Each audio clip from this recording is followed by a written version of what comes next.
Jesus had said this prayer, he left with his disciples and went across Kidron. There was a garden in that place, and Jesus and his disciples went in. Judas, the traitor, knew where it was, because many times Jesus had met there with his disciples. So Judas went to the garden, taking with him a group of Roman soldiers and some temple guards sent by the chief priests and the Pharisees.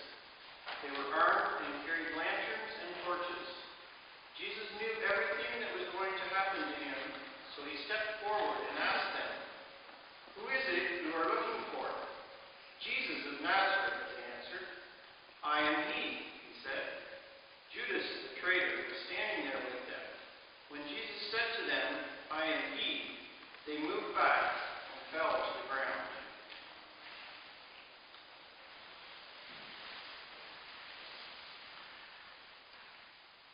Judas was the disciple that managed the money. He worked hard to make sure things happened the way that he thought was best. He didn't trust that Jesus' plan was working, so he took matters into his own hands. I can identify with Judas. My need for control is great. I like to be in charge, and I like to make sure things happen just right. Trusting God is tough. I mean, can I really trust God with my family? Can I really trust God with my work? With my health? With my wealth? With my church? But carrying all this is exhausting and lonely.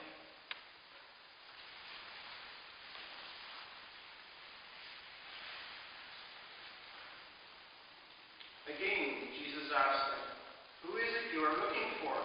"Jesus of Nazareth," they said. "I have already told you that I am he," Jesus said. "If then you are looking for me, let these others go."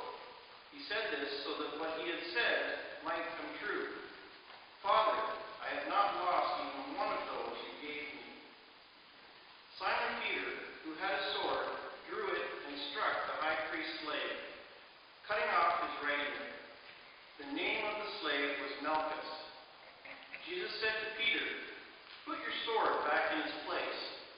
Do you think that I will not drink the cup of suffering which my Father has given me?"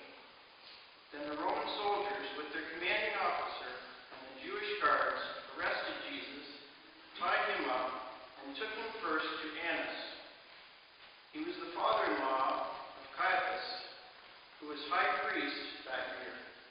It was Caiaphas who had advised the Jewish authorities that it was better that one man should die for all the people. Simon Peter and another disciple followed Jesus.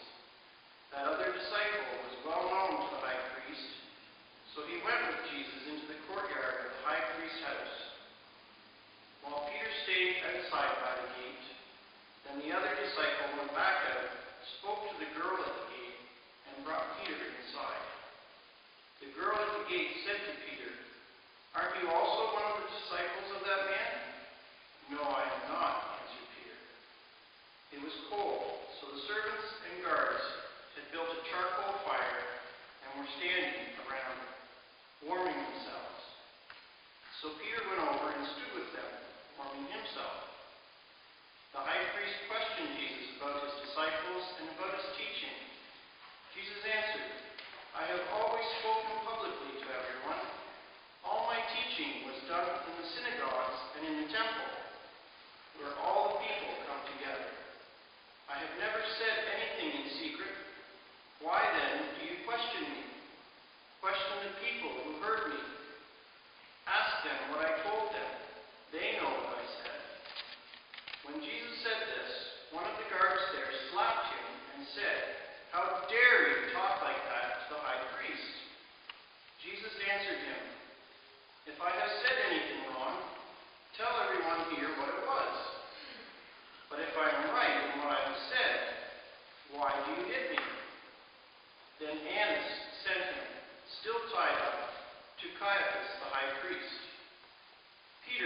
still standing there, keeping himself warm. So the others said to him, "Aren't you also one of the disciples of that man?" But Peter denied it. "No, I am not," he said. One of the high priest's slaves, a relative of the man whose ear Peter had cut off, spoke up. "Didn't I see you with him in the garden?" he asked. Again Peter said, "No," and at once a rooster crowed.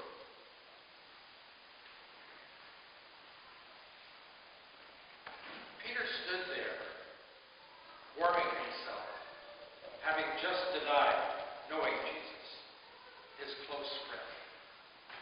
You know, there used to be a time when I thought I had all the answers. My faith, my will, all seemed so simple. But now, if someone were to ask me a question about my faith, or to speak about Jesus, I don't know what I'd say. I don't know what I'd say. Is it that I'd be afraid, I'd be self-conscious, I'd be afraid of that people would think I was being foolish? Is it just that I don't know him well enough? Would I be able to answer questions about Jesus? Or maybe, deep down inside, I'm just afraid of a deep relationship with Christ.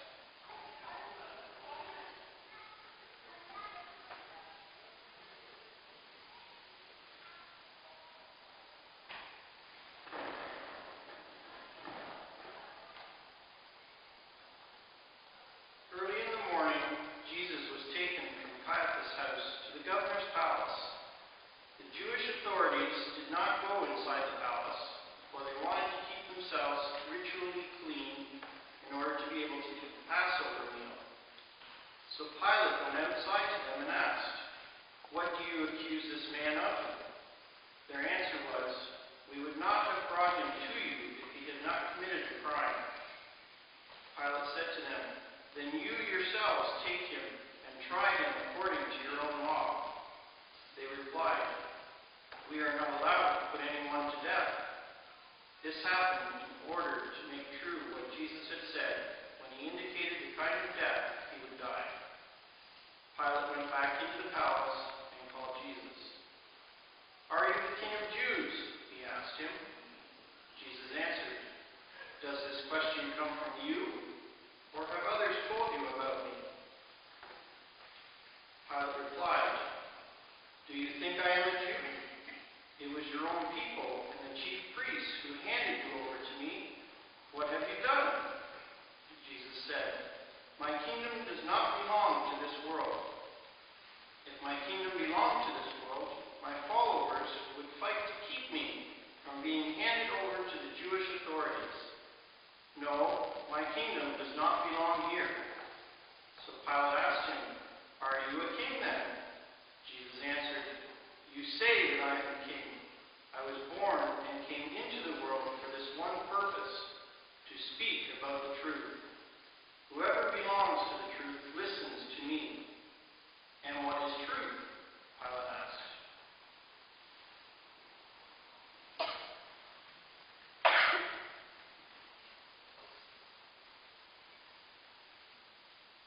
What is truth? Pilate's question, every time I hear it, really gets to me. I like facts. I want scientific proof, so I can believe what I see is true.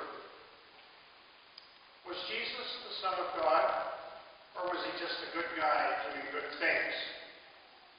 I mean, how could somebody 2,000 years ago make a difference in my life today?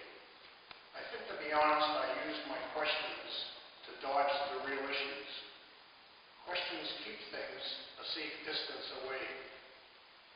My questions make me feel smart, but I think they are really a wall that keep me from getting close to God.